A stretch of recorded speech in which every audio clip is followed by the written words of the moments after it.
Most Star Citizen beginners waste millions of Alpha UEC buying the wrong ship first and quit frustrated. That's the big problem for new players. After 18 months of testing mostly every single ship and spending tons of Alpha UEC, I discovered something simple. You only need 3 specific types of ship to do every job in Star Citizen. These are not random choices. These ships always make money, win fights, and keep the game fun for newer players. I've spent a lot of time testing almost every ship setup you can imagine, and I found that you don't need a huge fleet of expensive ships. You just need to buy the 3 specific types that let you handle every money-making method in-game. We are going to break down those 3 types of ships, but before we get into the most impactful ship type, this video is sponsored by Tobii and their Eye Tracker 5. What is it? It's a small device that you can clip to your monitor that tracks both your eyes and head,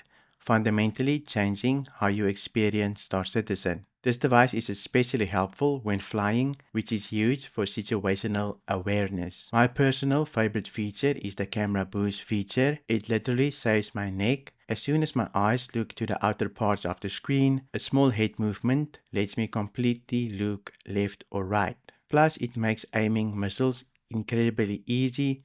I just look at the target and fire. This device is reliable too. It works great with glasses, and you can even play in a dark room without losing tracking. Currently, they're running a special Star Citizen campaign with 15% off their Eye Tracker 5. Plus, there's a giveaway where you can win one until October 19th. I've dropped 2 links below, one for the product and one for the giveaway. A big thank you to Tobii for sponsoring this video. Now let's get back to the video and see what is the most impactful ship type. The absolute best first ship you can buy in Star Citizen as a beginner is a ship that you can do a little bit of everything with. This is your foundation. It can carry essential cargo, output a fair amount of damage, and critically take a decent amount of damage. This toughness and versatility makes it the perfect entry point for newer players since it acts as a multi-role platform for exploration and profit. These multi-role ships are perfect for both making initial money and confidently testing out different core gameplay loops that Star Citizen has to offer. Lucky for us, there are quite a few good contenders.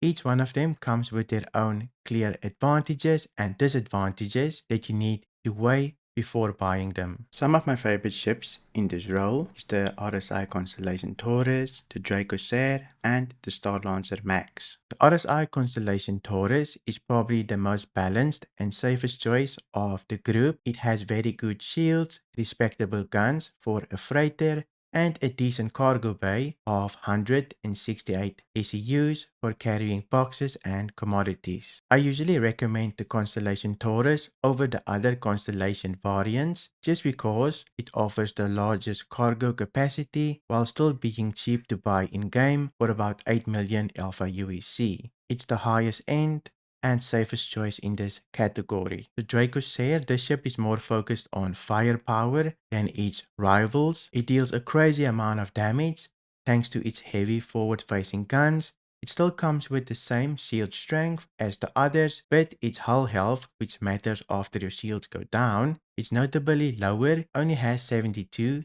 ECUs of cargo space. It's still a very good multi-role vessel, but it focuses heavily on combat capability. You can buy this in-game for about 6.5 million Alpha UEC. And finally, the Star Lancer Max. The Star Lancer Max advantage is its massive cargo bay of 224 ECUs. It still has the same amount of shielding as other ships, which is a major benefit, but its damage output is a little bit lower. Though I still think it has more than enough damage to defend itself. Once its shields go down, it doesn't have the best hit points that are even slightly less than the Draco Sair. It's perfect if your primary goal is hauling cargo. You can buy it in-game for about 8.8 million Alpha UEC.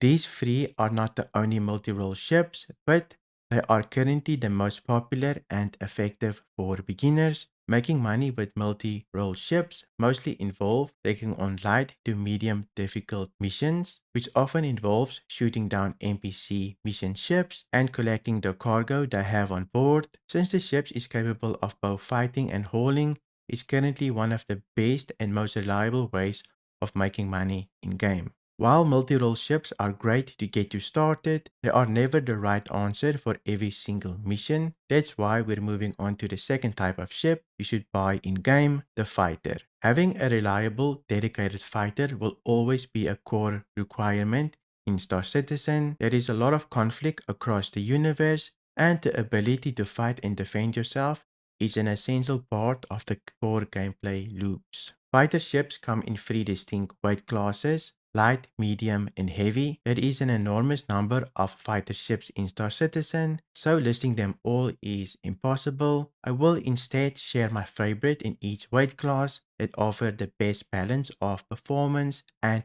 accessibility for new pilots. My favorite light fighter is the Gladius. It's not always the absolute meta ship, but this platform receives all the latest features and balancing first, since it's the key to the Squadron 42 single-player game. It's great for practice because it's always pretty balanced. It doesn't have the craziest damage or maneuverability, but it's incredibly consistent, making it a fantastic learning tool for newer pilots. It cost about 2.3 million in-game. For medium fighters, these ships are usually a bit slower than lighter fighters, but are tankier and deal more sustained damage. They are designed to be the middle ground of the fighter spectrum, offering nothing too extreme. My favorite medium ship is the F7 Hornet Mark II because I feel like it perfectly embodies what a medium fighter should feel like: a tough, reliable dogfighter. While it has been scaled back recently,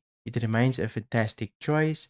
It cost about 4.9 million in-game. Moving on to the heavy fighters. Heavy fighters are really slow, very tanky, and have a massive number of guns usually. They are mostly made to go up against bigger ships. For now, I really like the Guardian just because it feels more nimble than most other heavy fighters, making it a lot more fun to fly. Plus, you can buy it in-game for about 6.6 million Alpha UEC. I can't wait for the Guardian MX to be in-game as well, since that's my favorite version of the Guardian at the moment. Fighter ships mostly make money by doing bounty hunting missions or grinding ghillie missions, since the payouts are pretty decent per hour.